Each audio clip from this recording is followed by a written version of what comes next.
nak pijak kepala katanya apa semua kan. Takkan tak ada pelajar yang pergi ketuk pintu warden. Peguam kes ni tanya, sebab saya nak tahu jawapan tu. Apa SOP daripada sudut perundangan di asrama tersebut apabila pelajar sudah menjangkaui, go over the board, mengambil alih tugas cikgu atau mengambil alih tugas IO. Saya rasa siapa yang nak tahu kat dalam ni? Tulis tak nak.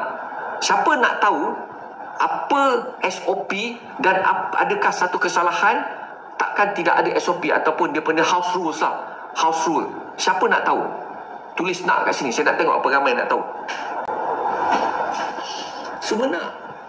Silat-silat warden tak ada dekat asrama apa ketika tu. Logik tak? Okey, siapa pernah duduk asrama guys? Logik tak kalau kita salah seorang penghuni asrama mendengar ada berlaku yang kita tak selesa, kita akan pergi ketuk pintu warden tak? Kita perlu ketuk warden tak? Ya atau tak? Tolong jawab. Ya atau tak?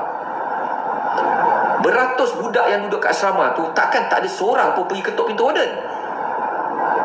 Ya kan? Sebab kita pernah duduk asrama, kita tahu. Saya dulu, aku dulu duduk SBPS dulu. Aku sekolah SBPS, Sekolah Bersama Penuh Sabar, bang. Aku punya senior tu, sekarang kamu punya menteri tu, yang duduk dekat menteri KPT tu. Aku punya senior tu dulu. Jangan lupa subscribe dan tonton video penuh di Suara Dunia.